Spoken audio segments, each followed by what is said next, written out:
Warga Teluk Sumbawa Barat dibekuk Reserse Narkoba Polres Sumbawa Barat.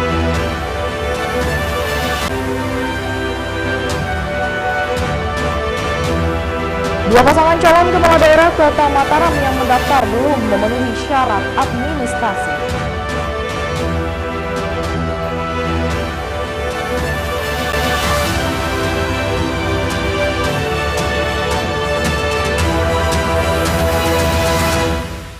Halo apa kabar pemirsa, saatnya memperbarui informasi Anda hari ini. Bersama saya Salsabila, inilah iNews NTB selengkapnya.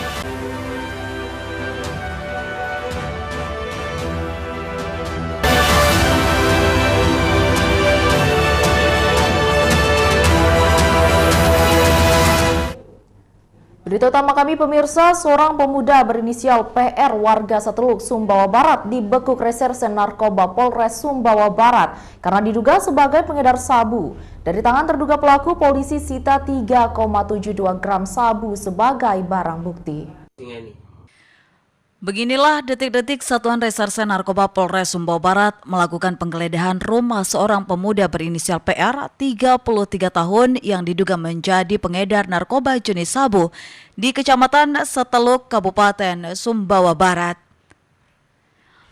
Saat penggeledahan di rumah terduga pelaku, polisi menemukan barang bukti berupa 8 poket sabu siap edar seberat 3,72 gram, alat hisap, dan sejumlah uang tunai yang diduga hasil penjualan. Sementara saat dilakukan pemeriksaan, terduga pelaku PR mengaku mendapatkan barang tersebut dari seseorang berinisial PL yang beralamat di Kecamatan Alas, Kabupaten Sumbawa. Berhasil mengamankan Saudara PR dan ditemukan barang bukti berupa narkotika jenis sabu dengan berat 3,72 gram. Untuk mempertanggungjawabkan perbuatannya, terduga pelaku PR dijerat pasal 112 ayat 1, junto pasal 114 ayat 1, Undang-Undang Republik Indonesia nomor 35 tahun 2009 tentang narkotika dengan ancaman hukuman 20 tahun penjara. Dari Sumbawa Barat, Topan Iswandi, iNews melaporkan. Kita beralih ke informasi selanjutnya pemirsa. Hasil verifikasi KPU Kota Mataram, dua pasangan calon kepala daerah Kota Mataram yang mendaftar belum memenuhi syarat administrasi pendaftaran pencalonan yang akan berakhir hingga 12 September 2024.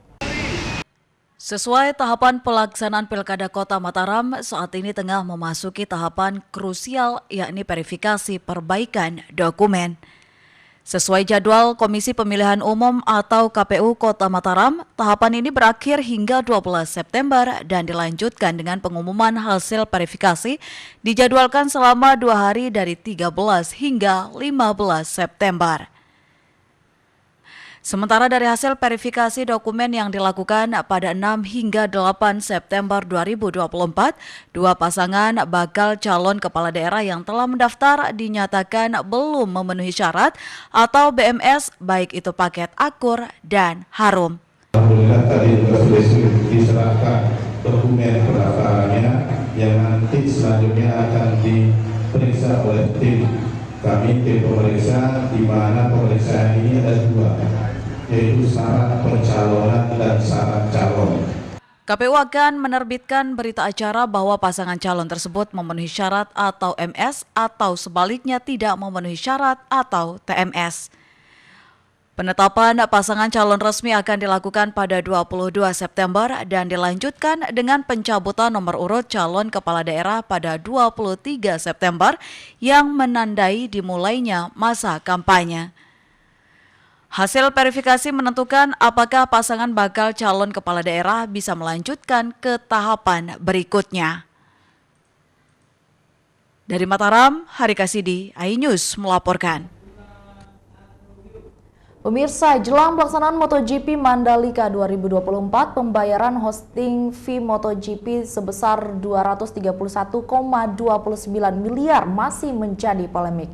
Karena pemerintah daerah Nusa Tenggara Barat dan pemerintah pusat masih saling lempar terkait pembayaran hosting fee MotoGP 2024. 3 minggu jelang pelaksanaan Moto Grand Prix Mandalika 2024, pembayaran hosting fee sebesar 231,29 miliar masih menjadi polemik. Lantaran Pemda dan pemerintah pusat masih saling lempar dan belum menemukan jalan tengah terkait permasalahan tersebut.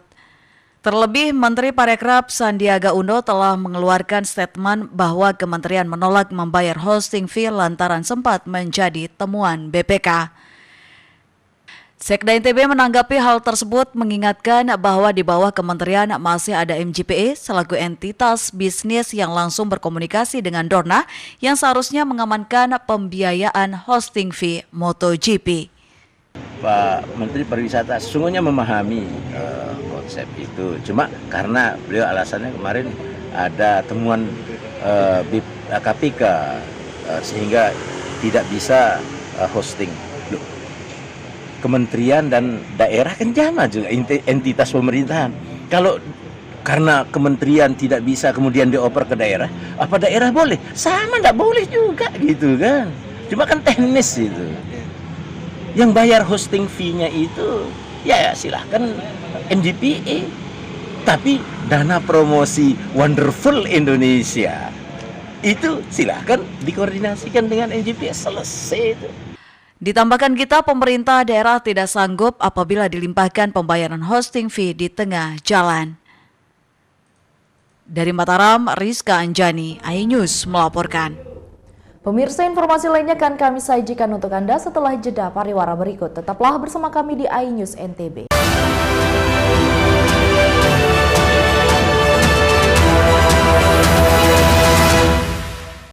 The Great Prime Time. Upaya saya untuk melacak TKP. Di Setiawan. Kelihatan Tiga tidak kematian. Adalah kesaksian dan yang pertama dan eksklusif mengalami kekerasan. 70 kilo itu besar. Meluruskan apa yang kusut. Ada persoalan hukum. Bersama saya, Abraham Silaban. AB Plus, setiap Senin pukul 8 malam. Apakah hasilnya nanti akan berbeda? Tidak mungkin ini. Liga tidak mengetahui sama sekali kejadian itu. Runding di sini kan untuk mencari solusi. Saya Aiman Wicaksono, inilah. Rakyat bersuara, Selasa pukul 7 malam. 5 orang kobaran api dan 4 orang ikan api. Setelah terjadi saya tangkap. Satu dari sekian, pokoknya ada orang tepas rem dan kaki menjadi saksi kunci. Juga mendengar bahwa The Prime Show, Rabu pukul 8 malam. manakah nasib Peggy? Carut marut ini masalah. Dengarkan dulu. Apakah yang Dan meluruskan apa? kita interupsi? Saya Anisha Dasuki. Dan saya Aryo Abdi. Interupsi, Kamis pukul 8 malam. Only on iNews. Money Weekendmu bersama program kuliner spesial. Kalaparan, eksplor gokil wisata kuliner. Tempat makan yang jarang terekspos. Food Diary, mengupas sejarah kuliner, hidangan viral dari Nusantara sampai mancanegara. Mantep banget, mantep banget. Saksikan Kuliner Special Weekend, Sabtu dan Minggu pukul 10 pagi di iNews. Suara tak layak dibungkam. Intelektualitas perlu diuji. Integritas butuh konsistensi demi demokrasi yang hakiki. Suarakan kejujuran demi keadilan menuju kebenaran.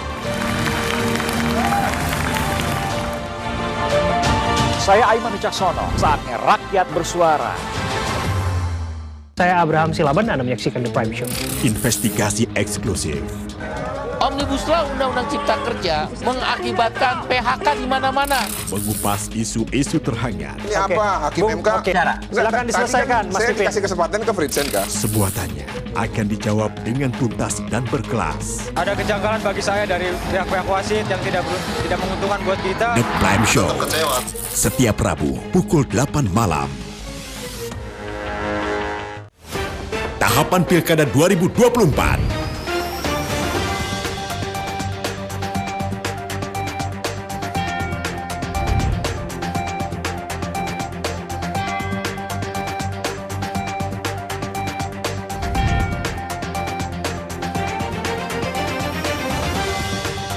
Ikuti informasi terkini seputar Pilkada di semua program berita iNews.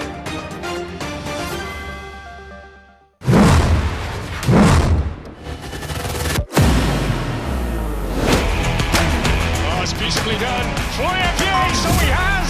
Oh, super goal towards the goal. Scott McCain. 3 times already in his young career.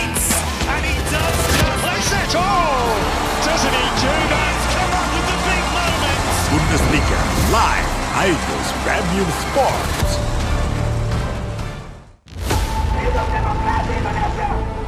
Mempertanyakan rasa keadilan. Negeri kami nampak kehilangan kemudi. Kebenaran, keberanian, dan juga kejujuran. Itu hak demokrasi, nggak apa-apa. Saatnya kita bicara. Tuntaskan di sini. Menyampaikan dari kacamata mahasiswa. Saya Aryo Ardi. Saya Anisha Dasuki. Interupsi hanya di iNews.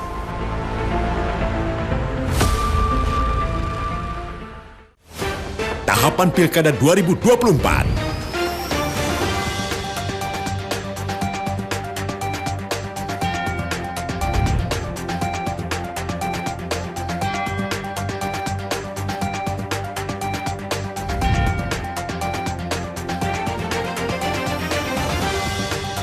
Ikuti informasi terkini seputar Pilkada di semua program berita iNews.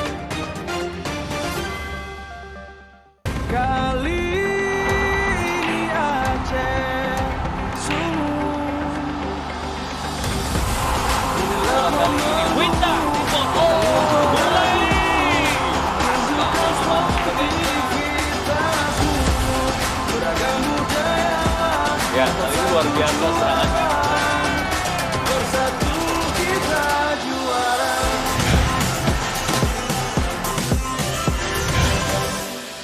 Bagaimana kemudian peta politik ke depan? Berhentikan dia karena saya ngomong. Saya Aiman Wicaksono, inilah Rakyat Bersuara. Ungkap tuntas berbagai permasalahan terkini. Tidak boleh ada kotak kosong. Tidak ada masalah. Itu menurut saya hal yang biasa. Dimunculkan lagi orang-orang yang bermutu bahwa Anies ini akan jadi orang. Rakyat Bersuara, Selasa pukul 7 malam, live di iNews.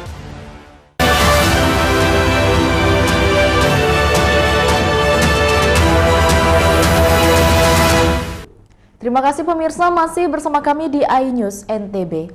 Kekeringan di Kabupaten Sumbawa Barat meluas ke 15 desa, 2 diantaranya berada di lingkar tambang. Sebanyak 4.158 kepala keluarga atau dengan total 13,140 jiwa di 15 desa yang tersebar di 6 kecamatan di Kabupaten Sumbawa Barat saat ini mengalami kekeringan. Data Badan Penanggulangan Bencana Daerah Kabupaten Sumbawa Barat, terdapat 15 desa terdampak bencana alam kekeringan. Dari 15 desa tersebut terdapat 4 desa di Kecamatan Cereweh dan Kecamatan Maluk yang berada di lingkar tambang.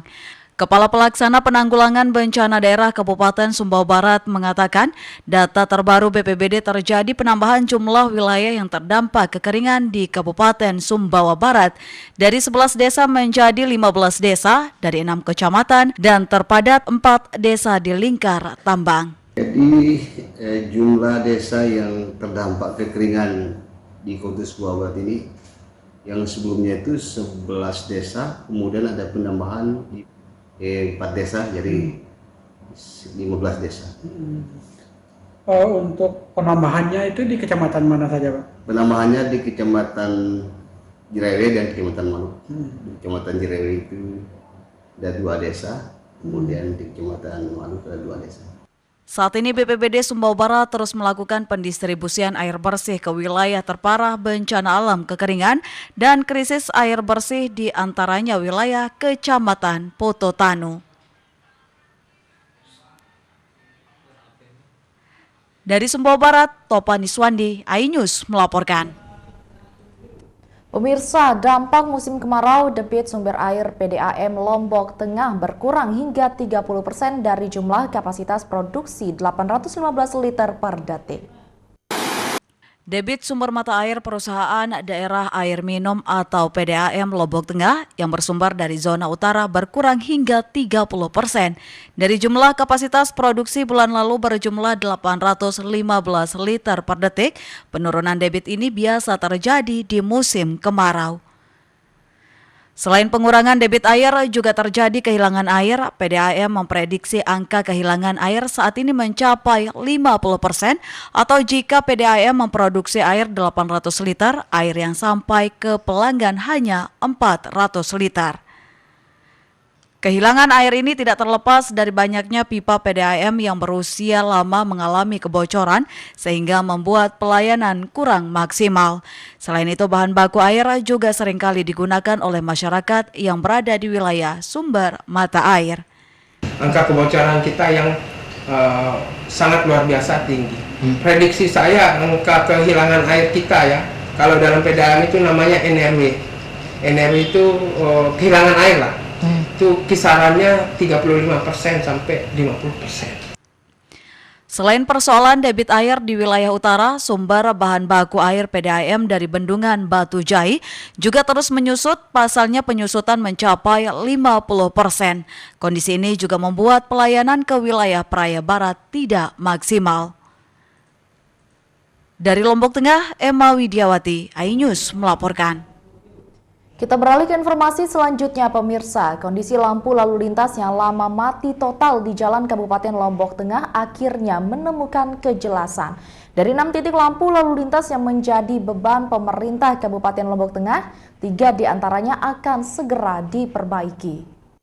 3 titik lampu lalu lintas di Kabupaten Lombok Tengah akan segera diperbaiki pemerintah daerah. Dari 6 titik lampu lalu lintas yang ada, pemerintah baru mampu memperbaiki 3 titik lantaran anggaran yang belum cukup untuk perbaikan lampu lalu lintas ini. Dinas Perhubungan Lombok Tengah diberikan anggaran sekitar 37 juta rupiah untuk pembelian 1 alat, sehingga total anggaran yang diberikan untuk perbaikan ini sekitar 100 juta lebih. Sementara itu, 3 titik lampu lalu lintas yang akan diperbaiki yaitu Simpang 4 Kodim, Simpang 4 PLN Praia, dan Simpang 4 Rabitah Yanmu. Sedangkan sisa lampu lalu lintas yang belum dapat diperbaiki diantaranya Simpang 4 Puyung Jonggat, Simpang 4 IPDN, dan Simpang 4 Pertokoan Lama Praia. Ini tiga titik yang kita akan perbaiki dulu, yang di Kodim, PLN, sama di Rabitah itu. 3 lampu yang belum dapat diperbaiki diharapkan dapat segera dilakukan agar semua titik lampu lalu lintas dapat hidup kembali, sehingga memberi kenyamanan untuk pengguna jalan dan meminimalisir kecelakaan lalu lintas. Dari Lombok Tengah, Emma Widiawati, iNews melaporkan. Pemirsa, informasi lainnya akan kami sajikan untuk Anda setelah jeda pariwara berikut. Tetaplah bersama kami di iNews NTB.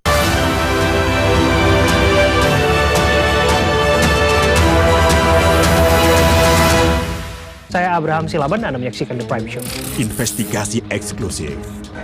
Omnibus Law Undang-Undang Cipta Kerja mengakibatkan PHK di mana-mana. Mengupas isu-isu terhangat. Ini apa? Hakim MK? Silakan diselesaikan, Mas Pipin. Saya kasih kesempatan ke Fritsen, kan? Semua tanya akan dijawab dengan tuntas dan berkelas. Ada kejanggalan bagi saya dari pihak-pihak wasit yang tidak menguntungkan buat kita. The Prime Show. Setiap Rabu pukul 8 malam.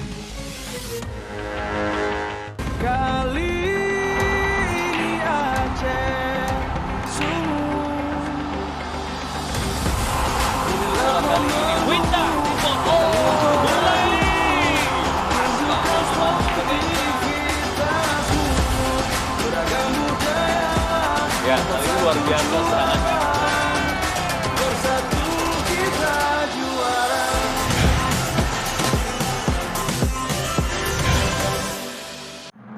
Suara tak layak dibungkam. Intelektualitas perlu diuji. Integritas butuh konsistensi demi demokrasi yang hakiki. Suarakan kejujuran demi keadilan menuju kebenaran. Saya Aiman Wicaksono, saatnya rakyat bersuara. Tahapan Pilkada 2024.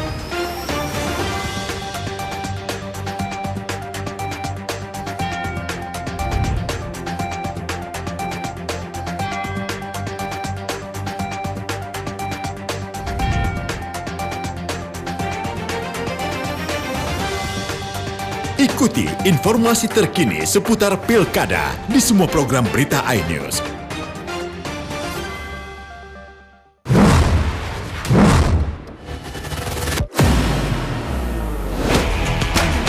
It's beautifully done.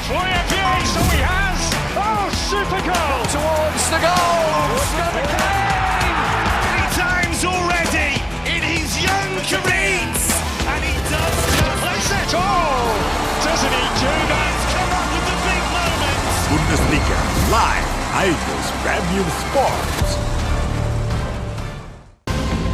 Kali ini Aceh sumur kobarkan semangat. Sebuah pertandingan yang sangat luar biasa. Winda,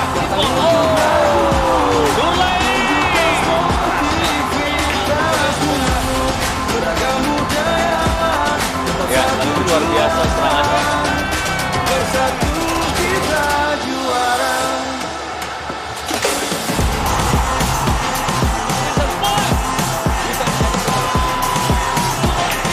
sebuah pertandingan semangat berkobar. Malipun, jatah quick.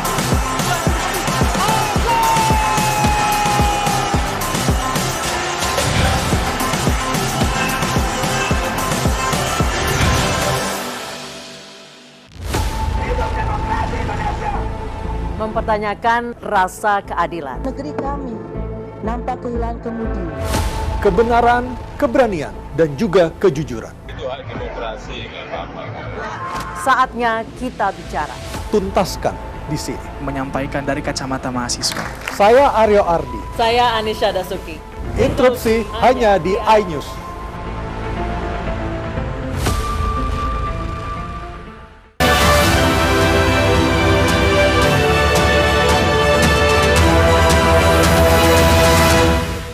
Terima kasih pemirsa, masih bersama kami di iNews NTB. Upacara perayaan Hari Ulang Tahun TNI Angkatan Laut ke-79 di Mako Lanal Mataram berlangsung hikmat. Upacara itu dipimpin langsung oleh Dan Lanal Mataram.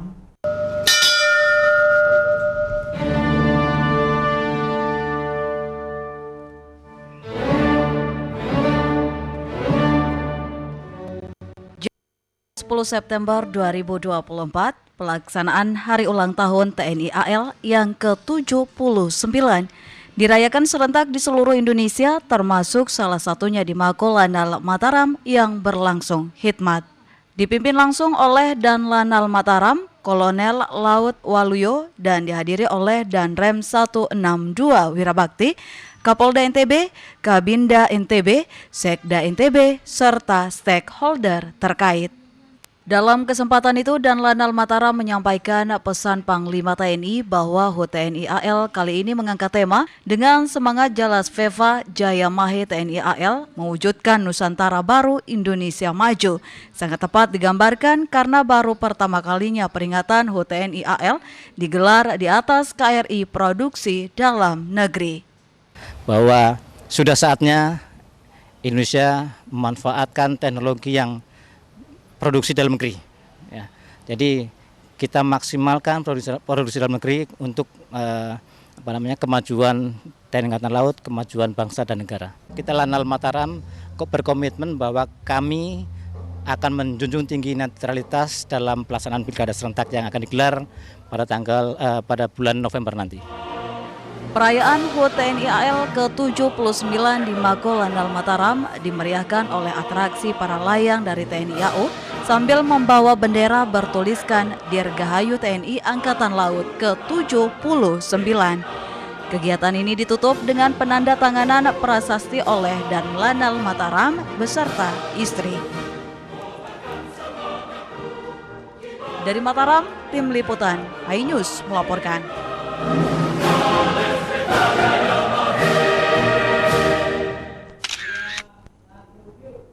Kita beralih ke informasi selanjutnya pemirsa. Sejumlah peneliti mengenalkan pekan ternak, maksud kami pakan ternak fermentasi ke para peternak di Lombok Timur. Pakan ternak fermentasi ini sebagai alternatif di tengah para peternak kesulitan mendapatkan pakan hijau di musim kemarau. Para peternak dari kelompok tani ternak Berlian, Desa Sukadana, Kecamatan Terara, Lombok Timur ini mencacah limbah jerami padi dan batang jagung dengan mesin pencacah. Mereka melakukan uji coba pengolahan limbah jerami padi dan batang jagung menjadi pakan ternak fermentasi. Inovasi pakan ternak ini dikenalkan sejumlah peneliti dari Universitas Gunung Rinjani sebagai alternatif di tengah peternak kesulitan mendapatkan pakan hijau di musim kemarau. Pakan ternak fermentasi berbahan lokal alami berupa limbah jerami, batang jagung, dan berbagai limbah organik ini bisa bertahan lama sampai 6 bulan dan mengandung nutrisi untuk kebutuhan penggemukan ternak. Inovasi ini dikenalkan ke para peternak yang tergabung dalam kelompok tani ternak berlian di Desa Sukadana, Kecamatan Terara. Kita berharap bahwa nanti pakan-pakan ternak yang sulit didapatkan, terutama pada musim kemarau ini, bisa kita mendapatkan solusi dari ini permasalahan tersebut. Mudah-mudahan nanti dengan adanya pakan ternak fermentasi ini bisa mengatasi permasalahannya terkait dengan bahan baku untuk pakan ternak yang secara langsung atau secara tanaman hijauan. Pada kesempatan itu, para peneliti menyerahkan bantuan mesin pencacah dan perlengkapan untuk pengolahan bahan baku lokal alami menjadi pakan fermentasi berkualitas. Dari Lombok Timur, Ramli Nurawang, iNews melaporkan. Pemirsa, wisata bawah laut sejumlah gili di Sekotong, Lombok Barat menjadi incaran para wisatawan karena memiliki spot terbaik bagi pecinta snorkeling. Gili Gede, Gili Layar, dan Gili Asahan merupakan wilayah Sekotong area selatan Lombok ini memang tak akan ada habisnya untuk dinikmati. Seperti Gili Gede, salah satu gili terbesar yang ada di Sekotong yang menawarkan keindahan alam yang terjaga kelestariannya. Gili Layar yang memukau akan kekayaan terumbu karangnya, serta Gili Asahan tempat yang sempurna untuk bersantai, melepaskan semua kepenatan yang Anda alami. Masyarakat dan pemerintah setempat sangat menjaga keaslian dan keasrian dari pulau-pulau ini. Spot snorkeling yang ada di ketiga gili ini sama seperti daerah di Sekotong lainnya, di sini menyimpan kekayaan bawah laut yang luar biasa indahnya.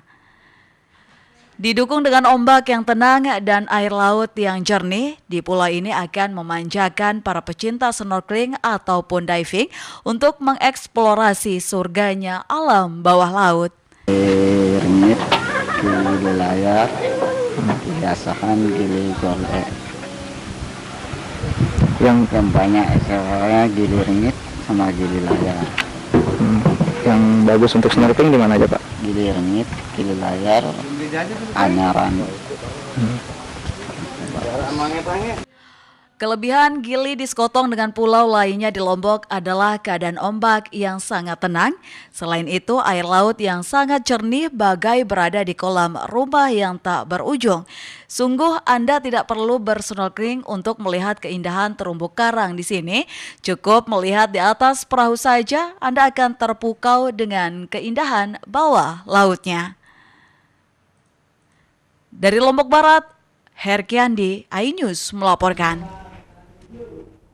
Pemirsa, informasi tadi sekaligus menutup perjumpaan kita kali ini. Terima kasih telah menyaksikan iNews NTB.